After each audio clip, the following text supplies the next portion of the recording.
they make their position sa turtle.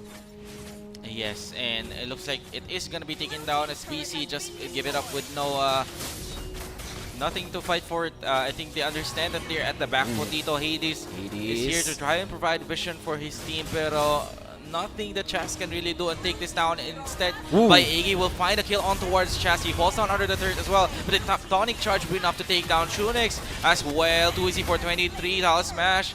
Celiborge will take the turtle. Too easy for 23. He's gonna be able to walk away with 1 HP. Leren tries to tank just under the turret here for Hades.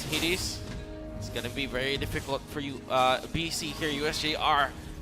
It's a huge advantage. And yun nga, Chas being targeted down here, making sure na hindi siya nakakapag-scale dito, and even despite so much of the rest of Benedicto trying to cover for it, it's still, the damage is already there with already Ban Iggy with that War Axe already, not providing just like the tankiness, but also the damage to really break open this game. And yun nga, the gold lead is now ballooning now to a 3K. What started out only from just yung stint lang sa bottom lane now is turning into an almost 4K gold lead here for the side of USJ-R.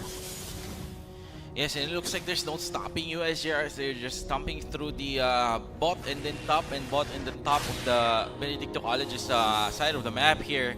As yun na nga, yung top lane na naman yung third yung matutumba as Leren will be the members fronting and giving vision for the blue buff dito. The wall is just gonna divide the members here from bootcamp just like that. Just one skill from Leren. Ooh, There's strike dito to try, but the wild charge will connect onto 2, and that's just gonna be an easy cleanup for Daysama as 2 members fall down for BC. Mag-try dito, so too easy for 23, but he's gets taken down by Celiborge. That's just gonna be a clean 3 for none. Hades, tinitipihan. Inasuhan, Flicker to safety by Iggy, and that's just gonna be it. And yun nga, ito nakakatakot kay Leren. Grabe, super snappy, instant wild charge sa dalawa, and just taking down 2 of the carries here. And Chas has no choice but to trade out doon sa bottom lane. But still, grabe, the gold lead is still in the favor talaga of USJ-R, as again, looks like another turtle is going to be spawning here, and the positioning dito for the side of USJ-R already ready to pounce. Yung jungle sa kanila na talaga, kahit mismo sa Benedicto College, the Jaguars are, sabi mo palang, ginagawang dangerous yung grass. Yes, no. The grass is literally dangerous right now. Leren providing vision, separating his enemies, and then just that surprise wild charge, no? It just breaks the day here for BC. And wala na silang makukuha ang farm dito as Chas unable to snowball. Kinukuha na lahat ni Celiborge dito. And yun nga, it's almost, grabe kasi mas lamang pa sa level si Leren over kay Chas, who's level 8 and Leren's already at level 9. And yun nga, wild charge too! Knocks up 2 members, feathered airstrike, but there's not gonna be enough damage. Instead, too easy for 23. Will be the first one to fall. Light here from Daysama, will be able to save his life by Iggy. Stuns Hades as well. Celiborge goes towards the back lines, finds a kill on towards Super K. There are some members very low. Chas will be able to dash away. Hades not gonna be able to escape though, and that's just gonna be 4 for none. Chas walks away with a sliver of health. USJ-R dominated. You know what, narinig ko, hindi lang si Celiborge yung Clip Farmer, pati rin yung mga wild charge ni Leren. Nagko-collect siya with those two-man knock-ups with that wild charge. Like, grabe, really snappy. And also very good follow-up here by the rest of the team. They know na, okay, they know, and hindi nakakapag-aggress dito. Oh, but a 5-man Tsunami Slam? Oh, finds Leren done, but he's gonna be flicker away. Super K gets targeted by Celiborge just in the middle of the backline. Mountain Shocker gets dodged easily, and that's just gonna be a quick assassinate on towards 2 for BC. But that's not gonna be enough for USJ-R as they find another kill on towards Shunix. The wild charge does get committed. Oh, Hades, the only one left, but he can't really front this as the carry. It's just the one. basic attacks is too much. The base gets 5v2. targeted, flicker away, but knock up on 5-man, but it's the it's game not enough. 1. USJ-R taking BC for a ride dito sa mapa nila, and whew, it's really a strong showing here for USJ-R. Wow. grabe, it's again, they're really proving talaga that they are the team to beat dito sa league. And There's a reason why they're at the top sa Group A, no? And the game that we saw, it was more of like a surgical precision method from USJ-R, dissecting BC doon. Like, they know the weaknesses, just one mistake, as you pointed out in the early game, just one mistake from the marksman doon, the Granger. It got really low, and when USJ-R responded, BC tried to patch it up, but instead it just went spiraling downhill from there. yun nga, actually, and it just goes to show kahit isang mistake lang can lead up to a series of taking the game out of your control. Nawawala yung control basta isang mistake lang. Grabe, do you not feel profound with that wisdom? Naabot mo ba? Grabe. Yes, indeed. No, that was again well-deserved win for USJ-R. BC. They have to try again. No, they still have another shot at this, since this is a best of 3 series naman. No, so we still have game 2, and let's see, rookie mistake or Jaguars capitalized. This is a question. Well, again, very good. It could be both actually. It's again kasi these are both new bloods with a little bit of veterans on this side. Kasi hindi naman lang Cheetahs weren't just only puros new bloods. Meron din nila yung team captain nila, si Too Easy for 23. It's actually a veteran galing from last season, and still it's a very even matchup para sa. And again, there's still a chance for Benedicto College, the Cheetahs, to bounce back and take back control of this match series. And actually, as we are going to wait for game 2, we'd love to hear more from the audience, from the sidelines. And for that, we have our lovely host, Nika. Take it away. Thank you so much for that, casters. And right now, let's take a break from that match. And we have here a player from the USJ-R Jaguars. We have here Rahil or Hisuyam. Hi, Rahil. How are you enjoying the game so far? I'm so hyped right now today. So, Rahil, since it's the 3rd week of the CEL, how do you manage your academics and the esports? Akong gi-manage ang ML sa ganing murag award na nako for the academic. One activity and one game to ML. Guys, let's take note of that. And now, Rahil, from one player to another, what's the key to victory? Consistent ra mo dapat nga dili manisib kauban. Rahil, is there anyone you want to give a shout out to?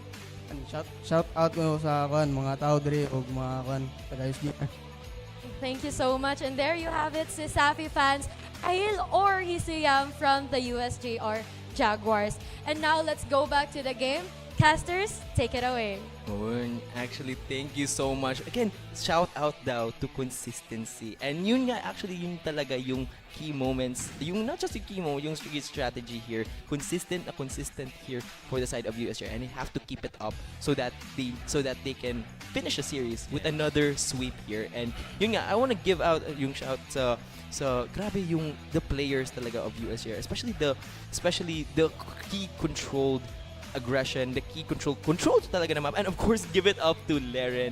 Yun nga, the very snappy clip. Marami siyang clips, hindi lang si Celeborge nakuha lang. Grabe, those key wild charges, getting 2 of those and then yun nga si Shunix, the final wild charge there na bala na rin si Shunix, like bam, 1 shot, 1 kill with 0 deaths, which is really interesting as a roam talaga na you come out as with only 0 deaths and so many assists here. And yun nga, and then this is where it all happens. And a very good clip na na-clip si Shunix dito with that wild charge na knock up siya, and Celeborge was there to clean everyone up. And yun nga, para sa iyo, partner, ano yung pwede magawa dito ng BC to avoid getting farmed here by USJ-R? I think they have to just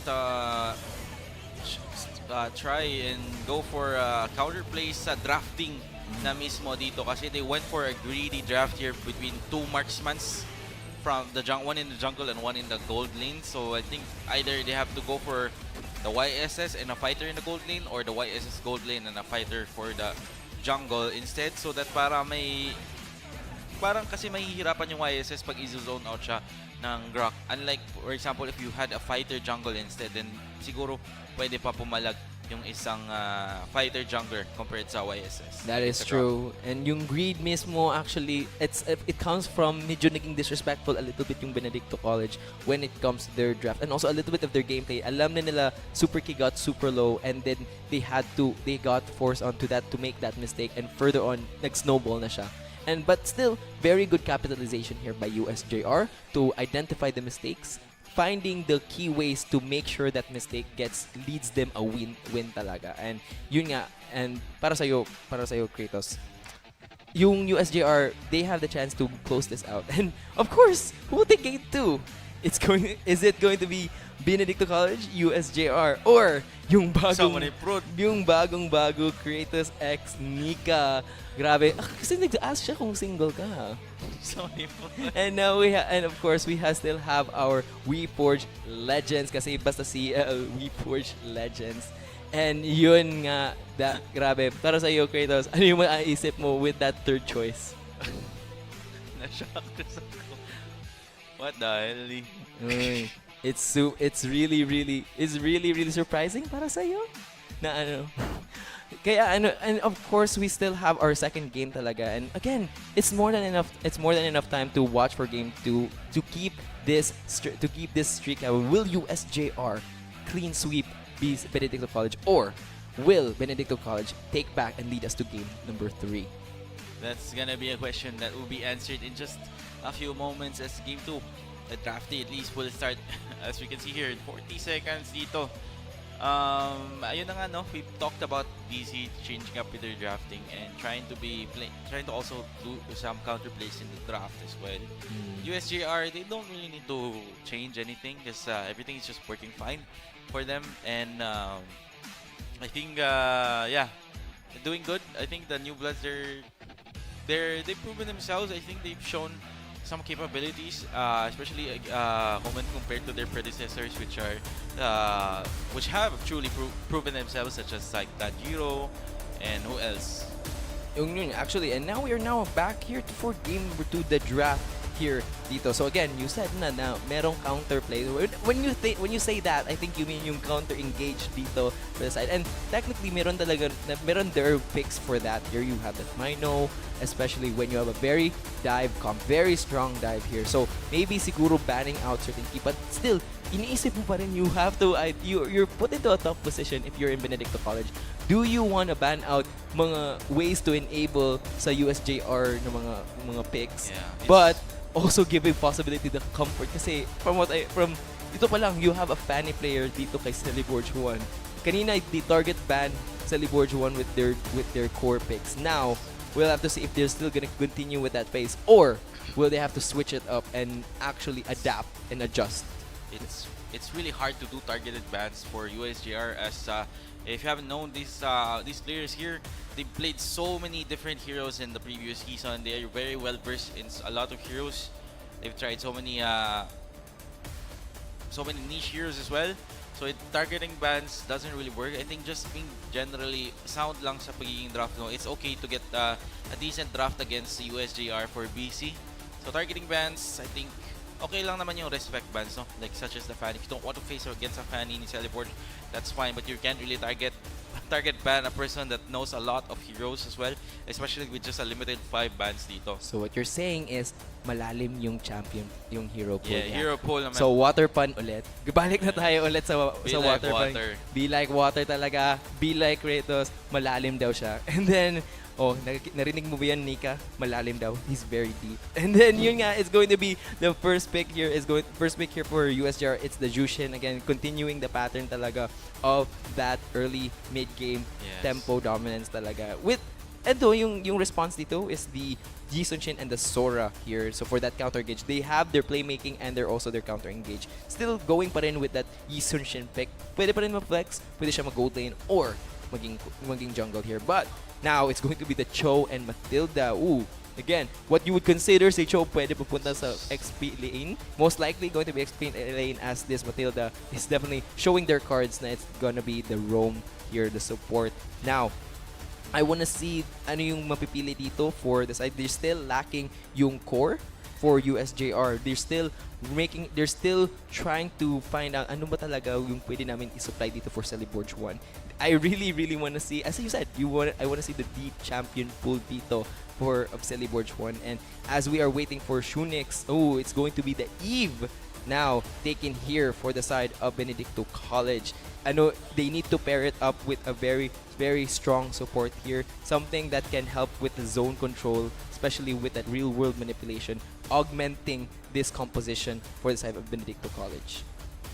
For USJ-R, as you said, no, this show is gonna be going towards the XP lane, so the mid in Rome is gonna be locked out for now. They're missing the gold laner and the jungle as well. Actually, pwede naman yung Suyo ulit dito if it's not yet banned here by BC. Pero I've seen Celeborge play the Hanzo as well as Lancelot, anything actually. But instead, yeah, I think Benedicto is gonna opt for this Suyo dito na lang. Sila na lang yung magsusuyo dito as their jungler, and I think this Yison Shin is just going for the gold lane. So I like this adjustment sa kanilang strategy. So I think this might fare a little bit better than their first game draft. Yun nga, and it's going to be the Kalia being taken away for the sorry, side of... it was a Suyu ban, sorry.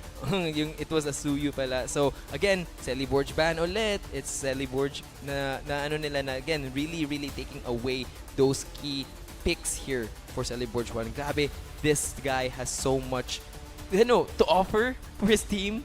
We're already providing so much like targeted bans para sa kanya, and yun nga, still USJ-R still lacks a bit more of their on the damage side. Again, Jushin is very strong sa early game, but kailangan siya ng multiple pickups before siya makapag ano ng where her damage really shows up. Yeah. Again, a lot of crowd control here for the side of USJ-R. They need to supply that with a follow-up damage. And on the other hand, we have Benedicto. They also have some good setup here for this side with that Sora, and okay, that yung pick up with that cloud sweep, then immediately real world manipulation, diba? Yes. Still confused ko ano yung mga actually. Kali. Pwede depende sa jungler dito, and that's going to be the Pakito jungle. Okay, and yun nga si Harith now. This is very interesting, very spicy actually here with that Moskov already going up against that Harith. Actually, yun nga, the damage is there. You have the Cho and you have a Paquito starting off with that very strong early game talaga. And then you have now again somewhat of a more balanced, like more very team fight, very scaling version, especially with that Harith. But Yes. still, hindi mo pa rin discount rin yung the side of USJ-R with their scaling, kasi with that Moskov, Yeah. once with that spear of destiny, just going for that global on top of the global impact both sa Yison Shin, sa Benedicto College. They really want that map scan Yeah. sa ano. Pero parang Kratos, ano yung maiisip mo na parang mangyayari dito sa match na to? Will USJ-R take this all up, or will Benedicto finally get their first win? So hard to say kasi if USJ-R they don't become aggressive sa early game, if ever they become aggressive but they fail their aggressiveness sa early game, BC baka pwede sila mag-snowball. Pero I think knowing USJ-R, I think na sobrang lason talaga ng pick nila ngayon yung Pakito. You will see later kung gaano kalasan yung isang Pakito, lalo na pa sa jungle, kasi he has received some recent buffs naman, no, in the recent patches. It's pretty unknown to some players, pero sobrang kate ng isang Pakito na sa ngayong patch ngayon. And we will see that soon in just a few moments, Yes, ladies and gentlemen. And we are now heading into game number 2. Will USJ-R take this for the clean sweep, or will Benedicto College have their day in the sun and get their first win? Yes, welcome to the Land of Dawn, gentlemen. This is a match between USJ-R BC. Game number 2 with USJ-R up ahead 1 game. Match point for them. Chas. Harasan dito ni Daysama. 2-easy-4-23 on the backup as well. In the guiding wind, will let Daysama just quickly disengage as the rest of the members here go for some. Alright, and they're still continuing talaga the pattern ng kanina to really target out si Chas on that Eason Shin. Again, still very much trying to make that Selly Borge here, going for that, or trying to get as much small leads, that trying to balloon them into bigger leads. Very much just like in game 1, and you have the picks for that. You have the Jushin providing so much pressure already with the zone control. Again, si too easy for 23. Parang is always constantly getting spotted out here by but then Leren already so much utility with that early invade, providing so much protection with that guiding wind. But Age a little bit forward. Pasok dito si Daysama, knocks out 2 members with the help of by AG. Will take down Hades dito. Too easy for 23. Has to use the flicker out, but the flicker in with the way of the dragon will be able to secure the kill on towards the Khalid. And sinabuan ng buha dito. Shunix finds a revenge kill on towards Daysama. That's gonna at least help alleviate some of the leads that USJ-R has already on this early in the game. And a very good force here, especially for this early first turtle talaga. And yun ba, that was still without Celeborge 1. That was just with Daysama using Celeborge. May mahanap siya. Mountain Shocker on Chas is gonna get used to reward manipulation. Napapalapag as well. But Celeborge 1, napapaasim siya dito, and the layering of the real world manipulation of Mountain Shocker will be enough to take down that core for USJ-R.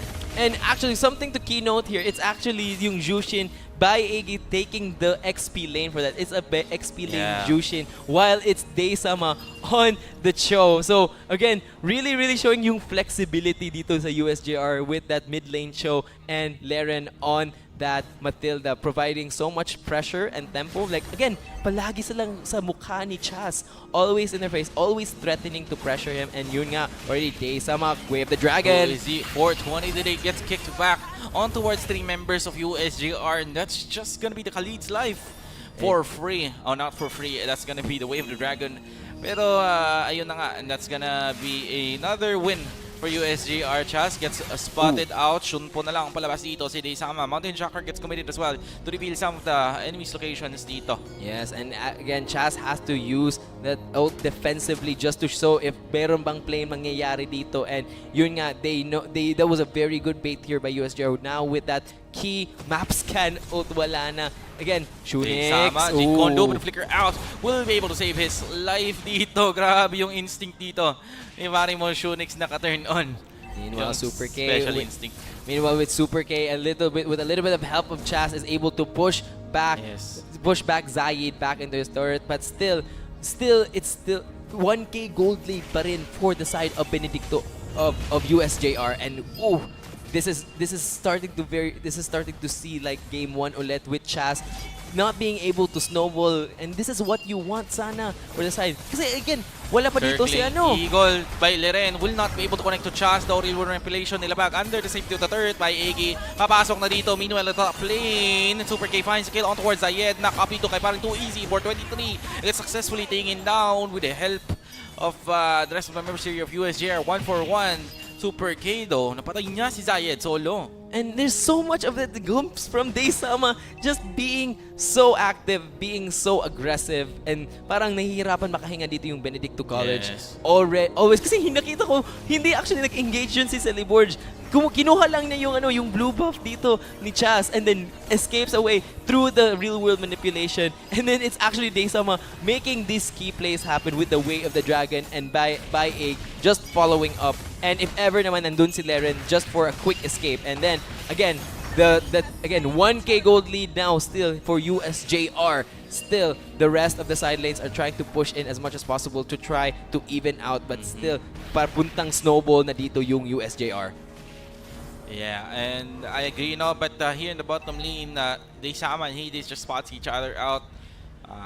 Sinuntok lang yung isa't isa, hello, and then umalis na kaagad.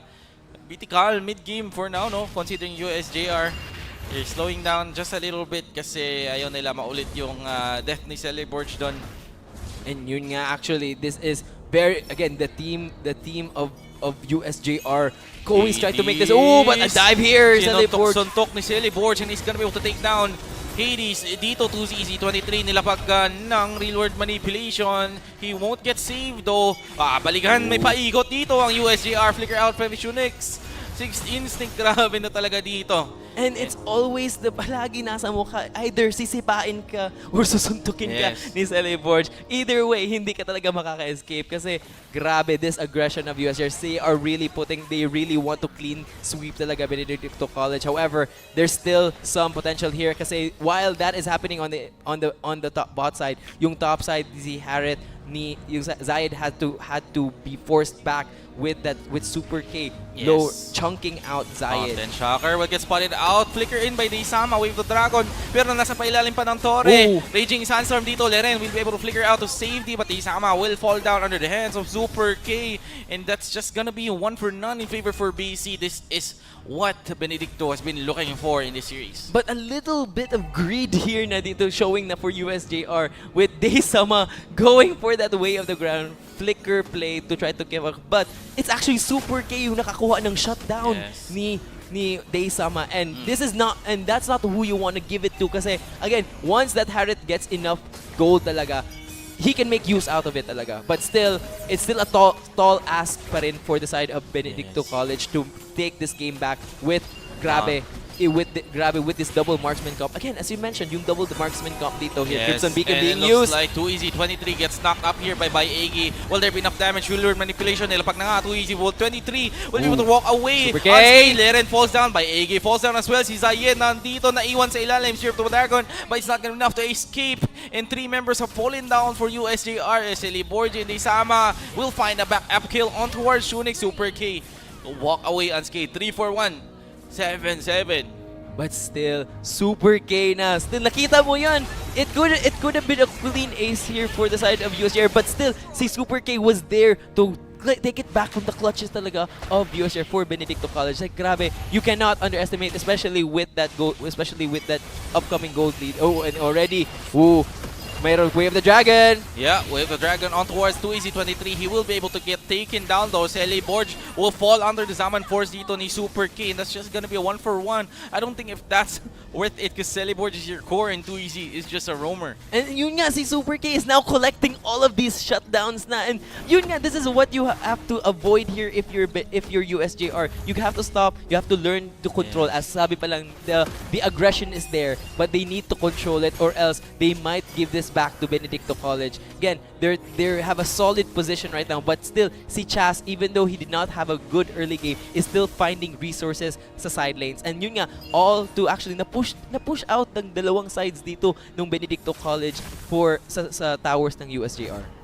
Yes, and both roamers here just spotting each other dito sa bandang mid lane. Nothing I think really happening right now as I think USJR just realized na this game can get out of their hands pretty quickly. Especially pag tumaba na yung Super K si Harit. Yun nga, walang magagawa pag mataba na yung wallet ng Super K kasi again, we've seen Harith carry this game very, very much, especially in the gold lane talaga. Once ma-accelerate to, hihirapan nila kahit even with the amount of damage ni Celeborge 1. But still, you cannot discount it in the USJR. They still have secured themselves a very healthy gold lead. But parang it's starting to shrink now with almost that even na kasi the shutdowns collected by Super K. Still, medyo na a little bit of a gap was created with that 1K, but still, Super K, unstoppable na kanina. And with a Purify, the amount of damage that this Harriet will pump out is nothing to be laughed at talaga. Yes, and now that the Lord has spawned, looks like USJR wants to focus onto the hero. Circling Eagle will connect onto some members of Rackline Real World Manipulation, but the members of the USJR has walked away. Celeborge won't walk away safely though as Zayed falls down. Solo kill on towards top lane against Chas and B. Benedicto College. What has happened, USJR? They are fighting back na talaga kasi Super K is now in the fray, making sure, and that's not even without pa si Chas, who has been silently farming, secretly gaining resources. And yun nga, if they cannot lock down, they cannot burst down this Harriet, Benedicto College will take over. They will get ahead, especially sa pag-abante with that Harriet. And this is now getting very excited. Now already, Holy Crystal purchased now for Super K. The damage is now gonna be unbelievable for the side of Benedicto College. Oh, Super K just deletes Daysama while under this Torre. Grabe, USJR, they are slowly losing control of the lead that they built kanina. Yes, the Zaman Force will help to burst down the tanky Cho on the mid lane doon.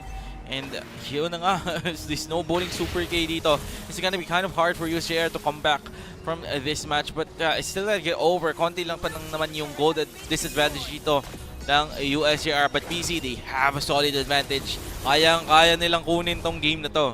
Yun nga, and it's their game to lose na taga for Benedicto College with that 2K gold lead here na for Benedicto College. Grabe, 8-11 is to 8 here for the side of for USJ-R to BC. And again, the Lord being taken out, sinolo ni Celiborge 1, and yun nga, they need to make these key plays happen. They need to find the really good cloud sweeps here. And also Super K. Oh, already Super K. But Celiborge shuts it down! Grabe yung burst doon ni Celiborge, but the real one manipulation will be able to track it down. Celiborge, and he falls down. Zayed in the backline though will quickly rip apart Shunix as the rest of the members here from BC. Chas. To easy 423. He's gonna be able to flicker away Hades, and Chas will target Zayed down. Si Zayed na lang yung natitira dito. Concealed play from 2easy 423. He gets pushed back. Zayed flicker and the dash away, but it's not enough. Maniac for Chas as Benedicto College sweep USJ-R.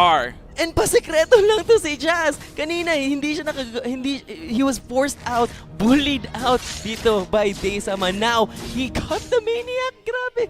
Grabe, secretly farming. This is what happens when you actually prioritize resources and objectives as a player. And yun nga, it paid off. Kasi even if si Super K nawala, na burst down by Celiborge 1, you still have Chaz to clean it up. And yun, this is what they did. And still, the gold lead now is still in the favor na ngayon of Benedicto College. And yun, Shunix already getting some defensive items now. Waiting na rin pa also for Super K to also start building defensively, making sure hindi siya nababurst down again with Celiborge 1. Because once that happens, Way of the Dragon, the Purify. Grabe yung combo doon. Super K still doesn't have to Purify available, and that combo will be able to take his life. 30 seconds, and then the next Lord will spawn. Super K, aabot pa siya dito. Dalawa yung mananlock up dito from the side of BC. The manipulation nila pag nga Raging Sunstorm as well. It looks like USJ-R, they're gonna disengage. They're happy with beating 2 ultimates here from Benedicto College. And yun, I really want to point out talaga the good timing kasi it was almost there. Actually, ilang seconds na lang before yung Purify, and a really good read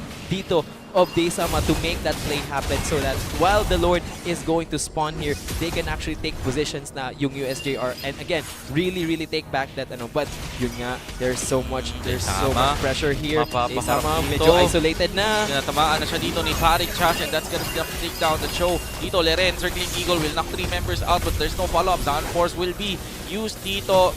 It's gonna be the Lord that's gonna take the brunt of the damage here from Benedicto College, and that's gonna be it. By Iggy has to use his ultimate. That's not gonna be enough to escape Chas. Dito gets knocked up, but the basic attack will take him down. Celiborge, Raging Sandstorm, papunta dito. Shunix, matatarget dito. Celiborge does have that shield. Zayed, he's gonna find the kill on towards Shunix sa bandang likuran. Si KD, sinusuntok-suntok dito with that cloud sweep, but it's just gonna be disengaged as USJ-R, they lose that Lord fight. Yun nga, Zayed trying to salvage the fight talaga, trying to at least get back something, but yun nga, very good coordination dito. They know to close now back up, and as the Lord is gonna charge down dito sa mid lane, they were gonna lose down their one protection dito sa mid lane, and with the rest of the lanes starting to sync up, but still very good here. Celiborge going to look for something here, but still very very good dito. Celiborge will find Hades dito. He gets really low. The pin swings was not enough to save his life. Chance immortality gets buffed too easy for 23. Walking away by Iggy. He does not have mana, but he's able to knock up Chaz dito, and he takes down 2 as USJ-R. The Spear of Destruction does not connect to Eagle. That's the real manipulation nila. Pagka nga Super K will fall down. Si Shunix patakbo under the turret, but Moskov will be able to take him down successfully. That's gonna be a wipeout for USJ-R. Ito na ata yung hinahanap ng USJ-R to come back from this match. And yun nga, and you're right, it's Zayed overheating na rin for the side of taking the control, taking the reins now, and Zayed already, kung gaano siya mahirap patayin kanina, now it's gonna get even harder with that Rose Gold Meteor picking up a very good key defensive item here. Super K, wow, was dashing back and forth, and actually it almost looked promising na for the side of Benedicto College, looking like but Zayed was in the fight, pumping out so much of the damage, and just carrying the rest of the damage portfolio dito sa USJ. And at this point, gold difference doesn't really matter kasi most of the heroes from both teams are already at their full items, no? At this point in the game, 16 minutes at baka aabot na ulit tayo dito ng 30 minutes for our game 2. We will see, ladies and gentlemen, both teams do have late game heroes naman dito, no? With the Harit and the Wise S. Dito din from the Moscow. Yes, it's all about sino yung makakapag face check ng grass without getting burst down. Yun nga, the grass is green, the grass is dangerous. Sino? Okay, pero yun nga si by AJ is actually very good for clearing those bushes, those grass. Hindi masyadong dangerous para sa kanya kasi And BC, they do have a slight advantage dito though. Nasa kanila yung inhibitor turret ng mid lane dito from USJ-R. And looks like Moscow is gonna push down the bottom turret dito while Chess will try to defend it ngayon. 7 seconds until the next Lord will spawn, guys. oh nga, yun nga. And I love that they're actually playing around Nozayed. Who knows that this is their key damage portfolio talaga. But, trying to make trying happening here dito for the side of Benedicto. But again, really good disengage. Okay, kasi they somehow still a show, no matter how much na, it's still a very, very tanky hero. And yun nga, Bayagi Chas actually waiting in the wings. Chas will go towards Chas, but he's gonna dash away to safety. Lord already a very low HP dito. Papasok na kasi Chas. The Circling Eagle will connect onto many people. Raging Sandstorm will take down Leren dito. But so Chas will fall down the Lord at low HP. It's gonna be Selling 4G who finalizes that kill. And it's just gonna be a 2-for-1 in favor for USJ-R as they find the right footing in this match. And it's now the battle of the marksmen na talaga. You have yung Chas dito. Chas and Super K trying to get as much people out from USJ-R, but nandito si Zayed really taking the game back to the reins of USJ-R. Grabe, so much of the damage being pumped up kasi nandun sa kanya yung mga buffs. All of the plays are being centered around Zayed. Grabe, this control with the Lord pushing now sa top lane and the rest of kasi again, si Chas kanina nakapag-farm siya. Also si Zayed rin. Nakakapag-farm rin siya, providing so much resources, and now it's paying off with the team fight capabilities.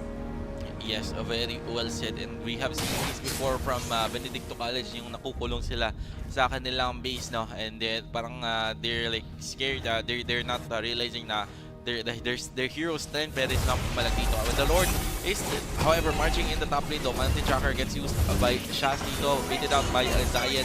And Egi will have to use his ultimate as well. And the Lord breaks down Inhibitor Turrets at top lane. And that's gonna be a 1-for-1 for Inhibitor Turrets dito, both BC and USJ-R. It's true. It's the mid lane inhibitor turret for USJ-R, but the top lane for the Benedicto College Cheetahs yung mawawala dito. And yun nga, the lanes are being pushed now here. The ball is in the USJ's court talaga. It's their game to lose this time. Again, still, it's the battle of the marksman talaga. Where will Super K out damage or will USJ-R Zayed find the clean sweep dito for some from Benedicto College? We'll see, no, kung kaya pa dito ng Benedicto College to squeeze more gas from that mid-game power spike nila into the late game as the next Lord will spawn in 60 seconds. Yes, 1 minute, and yun nga, by Iggy now buying that immortality again. The defensive items are coming out, and the windows for execution gets tighter and tighter here for each team. So again, late game talaga, these two teams have so much damage potential. It only takes at least 1 second lang the moment, but they're trying to probe each other's defenses, their weakness, really showing talaga how much these teams really care about the game and really determined to really win this game, both having to prove something. And 24 seconds left until the next Lord will spawn with no results na pag-probe sa kanilang defenses doon. I think the Lord will force out a fight or at least Lord dance dito from both teams. And yun nga, that's true. 10 seconds till the next. And possibly what could be the final Lord here is the evolved Lord na for both of these teams. Each one could possibly end the game with a GG push here. But yun, grabe, the positionings here for USJ-R as as they are taking their positions here for that possible Lord take here. Now, again, BC is there, ready for any engages, ready for any miraculous angle, but Daysama is really chunked out here, but there's the protection of that immortality. He has to recall and then has to rejoin here, but very good footing na bigay dito for Benedict. He gets knocked up into the backline by Iggy. He has to use his ultimate. The Lord, it's gonna be Leren who takes down the Lord, but Super K finds a kill out towards Celiborgi. Daysama in towards Luigi 423. The immortality gets popped. So far, Celiborgi lang yung isang casualty, but the inhibitor turret of the bottom lane dito ng BC will fall down as walang nag-def dito. Still a big grabe doon si Leren, no? Nalashit niya yung Lord. While all the attention nandun sa marksmen at sa junglers, si Leren had the key clutch to secure that Lord for his team. And now, yun nga, this is the Evolved Lord coming down, pushing the top lane, and now they have to play defensively ulit dito for Benedicto College if they want a chance to get this to game 3. Chunix trying to wave clear as much as possible. Really positive. Good hook. Grabe, Super K. The amount of shielding. Halos half ng HP niya. Actually, puro shield na lang. And that's going to be not just yung defensive but yung damage potential ni Super K. For how much yung shielding niya, but that's also the amount of damage he can pump out here. But again, not to discount si Zayed, just waiting in the wings with that spear of destruction, just ready to engage and actually go to town with the rest of Benedicto College. Again, battle of the marksmen talaga dito. Battle of the auto attackers. Yes, no, checking out the items, we have almost all heroes in their locked item stages now, with exception for by Iggy, who's I think trying to go for a Winter Crown or a Demon's Wings. We'll see here, but right now 60 seconds until the next turn will spawn for RCS. Both teams, they're trying to find each other's footing or like probing each other's defenses of for right now. And I want to point out actually a little bit on the items here. You don't really see that much Chastise Pauldron here kasi you have to note rin, there's not much actually attack speed heroes dito for the side of Benedicto College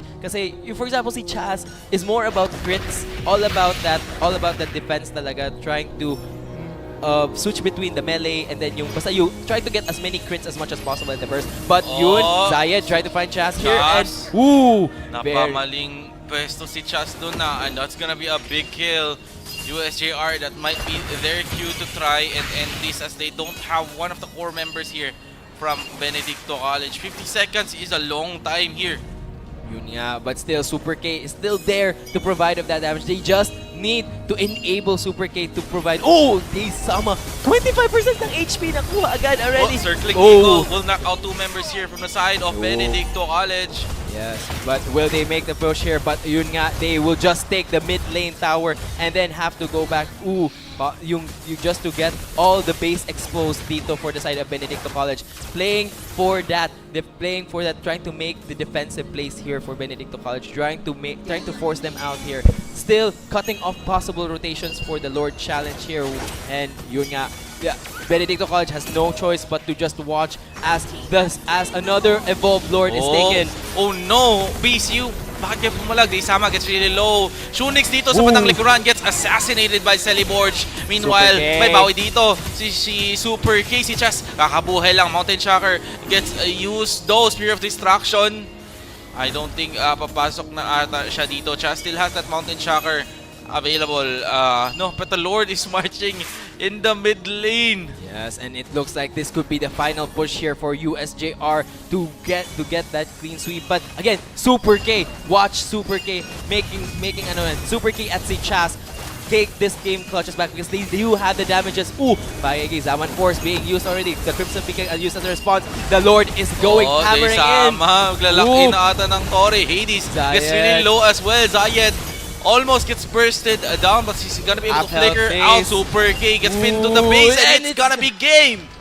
The end of it's the USJ-R keeping up their streak, proving once and for all that they are still, no matter what Team A, Team B, they are still the undefeated champions pa rin of the league. Hindi naman champions, but still undefeated leader, or the undefeated kings right now of the Sasapi Esports League. And yun nga, the Jaguars, they roared. They have proven their expectations that they will continue to maintain the legacy of the 0 losses streak dito. And honestly, good pa rin for Benedicto College. Really really stalling the game. Yes. Really trying. Super K! Grabe, Super K and Chas keeping the game afloat for Benedicto College. And respect to those two players kasi really important talaga that they were able to find the ways to keep it together for Yes. them. But very good strong showings for both of these teams. And yun nga, we cannot discount talaga the Cheetahs kahit despite the standings suggest. Yeah, mid-game power spike there from Super K. Really helpful for BC to try and prolong the game. They had their chances there, but unfortunately, USJ-R is just USJ-R, man. Yun nga, it's as you said, USJ-R, man. That's true. And of course, we would love to hear more from the side of the players. And the person that is perfect for that is none other than our host, Kaz Renren. Take it away. Ladies and gentlemen, we just witnessed an exciting match between USJ-R Jaguars and BC Cheetahs. And we would like to extend our congratulations to BC Cheetahs for fighting up until the very end. And now, I am joined by the dominators of the game, USJ-R Jaguars! Guys, kumusta man? How's the match? Lingaw ra siya actually since mailan jud niya kay Saba bitaw kay nila.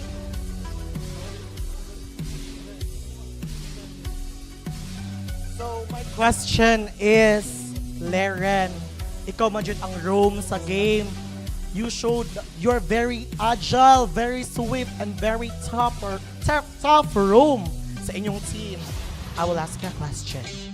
What was your mindset during that intense match? Actually among focus jud kay ma-enjoy na mo ang match as long as nga madaog mi. Maora. Enjoy jud no, bahala pildi or daog, basta as long as we enjoy, laban lang. And based on your question, based on your answers, I'm sorry, what is your strategy and game plan for you to control the flow of the battle and gain the favor on your side? Since grabe jud early game, nagpakita na mo aggressiveness, nagpakita na mo sa inyong objectives, inyong goal nga mauna maka-kill mo, maka-push mo. Unsa man yung strategy, unsa man yung game plan? Kuha lang like if usay fokusan na mo sa mga practice o kuan focus na jud sa goal with discipline. It shows jud nga inyong practice really pays off. So, last, do you have anyone in mind to give a shout out, guys? Shout out lang ko sa mga friends diya. Shout out sa mga USJ-R fans. Wala ko tingog kay Saba kay Miss Combs. Laban lang jud ta. Shout out sa mga friends, sa mga nananaw. Og mga sponsor sa USJ-R, Crimson. Silang tanan, wala ko tingog. Ay, shout out sa mga friends and families na nanonood sa bahay, and thank you for continuing to support us. Shout out sa families and friends nako and my baby. And for you, your shout out sa out. friends, family, relatives, and sa kuya. So thank you, players, for being here, and your hard work's really paid off. I know that was a battle that everyone will never forget. So once again, this is your Hindigugmang host, and we will see you there. And this is your host, Kazu Renren, for Sisafi Esports League Season 4, where we forge legends. Casters, take it away. Roar, Celeborge, I relate talaga. Grabe, parang ako rin naubusan na rin ng boses. However, still, big shout. Actually, you know what? Parang nasasahod ako sa shoutout. This is a library. Bakit magsha-shoutout? Dapat nagbabasa. Okay. And of course, thank you so much. Grabe. That match talaga is so... I'm just so... Puno pa rin ako ng energy from sobrang. Yeah. Pinakain tayo. Especially, again, Leren taking that second MVP here. Grabe, straight. Again, big shout to this IGL nila. Yung veteran nila who is taking this team of new bloods and taking them to greater heights. Now, of course, big shout rin to also Benedicto College. Again, I want to mirror talaga na this very a mirrored lineup. You have a veteran on both Yes, sides. and new bloods. Yes, yung nga, it's a mix of old and new, and really it's really impressive yung pinakita natin. Especially sa game number 2, yung resilience of both. Napakita talaga nila, kasi going back to the keys to victory talaga. They really did show their positive mindset, yung calmness of the mind. Nag-meditate sila, they become like water. And then yun nga, and actually netted them the clean sweep Yes. dito. But again, Benedicto College, still so much potential there. Yeah, Yes. they definitely have potential, especially to some heroes here. But we have the highlights of the match, Game 2 match here, replaying right now. Yun nga, here actually dito, again, really homing, again, Daysama. Hindi, na-surprise rin ako na nagawang mid lane yung Cho. Yeah. Again, with that Matilda providing so much. And they really continue talaga the pattern of really securing the early game here. And almost actually, it really worked out for them. This could have honestly gone. But still, Super K collecting tatlong shutdowns here. Managed to take that. While Chas was secretly farming, even though si Chas was zoned out, was farmed out. Yeah. Selly Borjo won. Grabe. Secretly also being a secret agent na bursting down si Unix, hindi makapaggamit ng real world manipulation. Still, Yes. again, very close fight. These two teams have really proven their expectations talaga. They have really gone above and beyond, especially for this baby Jaguars. Baby sila, pero sabi nila, nag-flow pa rin yung dugo ng kabangis ng Yes. Jaguars actually. And yeah, really, grabe, this was a really long game and really continuing talaga the pattern of this clean sweep here for USJ-R. Ooh, can't wait for next week actually yung the patterns here na makikita natin, the storylines that are gonna develop more. And yun nga, actually yun, I wanted to point out the surprising lack of Chastise Pauldrons kasi hindi naman talaga need talaga yung Yes. Chastise Pauldrons here kasi hindi na masyado attack speed reliant heavy yung the side of Yeah. Benedicto College with Yeah. those burst level. But yun, Kratos, ano yung impression mo? You personally know naman actually yung USR, you have played with them. Yeah. Yes. Ngayon, they're think- showing. Ano yung impression mo na ngayon sa kanila? Especially with Laren leading Mas these... magaling pa ako kay Leren. Ay, wow, grabe. Super. I love the humble god pala si Kratos. Joke lang yan. Yes, he's a deep guy and also very humble. Our man Kratos. Nika, pay attention, pay notes. And yun nga, grabe. Now, tumatawa ka. No, nothing. Grabe. And yun, it's going to be that game talaga, the last game for this. Yes. And whew, what a way to close out the day. And the best one to close out the is going to be, of course, going back to Our host. lovely host, Kaz Renren. Renren. Take us away. Take it away and also take us away. Congratulations to our winners for today's matches. Congratulations to USC Warriors, UC Main Webmasters, UCLM Webmasters, and last but not the least, the USJ-R Jaguars. And also congratulations for our contenders, our challengers. Thank you guys for putting up a good fight until the very end. So as we will end our today's MLBB battles, it was very intense, diba? It was very hype. It was very hugyaw. Si Gidyo kong shagit dito sa stage because of how hype the game is. And now, we will set our eyes on tomorrow's Valorant competition. Let's give it up for the match 1, USJ-R Jaguars versus USPF Panthers. Match 2, BC Cheetahs versus UCLM Webmasters. Match 3, City White Stallions going up against UC Main Webmasters. And the last but not the least, UPC Fighting Maroons versus CITU Wildcats. Thank you for the wonderful support, guys. Thank you for the cheer. Thank you for the hype. It was a very fight na ato jung tan-aw karon nga adlaw, no? But before we end our game, our program, I would like to thank our hinigugmang sponsors. Thank you for your utmost trust and support because without you guys, this event will never be possible. A very special thanks to Virginia Food Incorporated, Basta Hotdog, Virginia. Smart Communications, live more today with Smart. PC Express for all your digital needs. PLDT Homes, leading inspiring Filipinos to create a new, better tomorrow. Crayon Lab, your one-stop shop for premium prints and custom designs. Puso Pilipinas, Smart Sports, and also to our beloved venue partner, CITU LRAC. Thank you guys for your utmost support and love of this game. So once again, thank you so much for being with us.